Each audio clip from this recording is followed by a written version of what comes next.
ভোটের খবরাখবর জানতে যাচ্ছি রংপুরে। সেখান থেকে যুক্ত হচ্ছেন আমাদের সহকর্মী লিয়াকত আলী বাদল।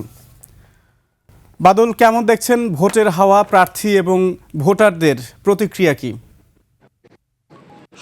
সুমন, আপনাকে ধন্যবাদ। আজকে ভোটারদের যে প্রার্থী রংপুরের 6টি আসনে যে 44 জন প্রার্থী প্রতিদ্বন্দ্বিতা করছেন তাদের মাঝে প্রতীক বরাদ্দ করা হচ্ছে। এখন রংপুর 6 আসনের প্রতীক বরাদ্দ চলছে।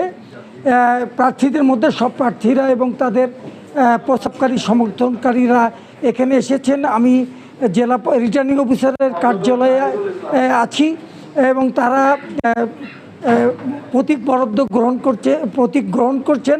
তো একটি বিষয় জানিয়ে রাখি যে নির্বাচনের কালকে থেকে প্রার্থীরা পুরোদমে নির্বাচন প্রচারণা চালাতে পারবেন।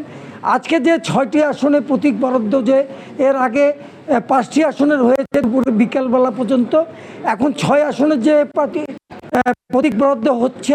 তাই আজকে যে বিষয়টা হয়েছে সেটা হচ্ছে যে রংপুর 3 আসনের বিএনপি প্রার্থী উনি রিটার্নিং অফিসারের কাছে অভিযোগ করেছেন যে একটি দলের নাম উল্লেখ না করে বলেছেন যে তারা জাতীয় পরিচয়পত্র এবং কপি নিচ্ছেন এবং নগদ অর্থ দেওয়ার জন্য বিকাশের নাম্বার নিচ্ছেন। আরেকটা বিষয় হচ্ছে, সেটা হচ্ছে যে এবি পার্টির সব জায়গায় মাত্র 2 জন প্রার্থী থাকলেও সারা দেশে রংপুরের যিনি এবি পার্টির 5 আসনের প্রার্থী আব্দুল বাসেত মারজান, উনি প্রত্যাহার করেন নাই। উনি আজকে এখানে এসেছেন এবং প্রতীক নিয়ে উনি একটু আগে এখান থেকে চলে গেছেন। এদিকে অন্যদিকে যদি নির্বাচনের কথা বলি, যে নির্বাচনের একটা উৎসব মুখর পরিবেশ সৃষ্টি হয়েছে। আজকে সকাল থেকে প্রার্থীর সমর্থকরা রিটার্নিং অফিসারের কাজে এসেছে প্রতীক নিয়ে।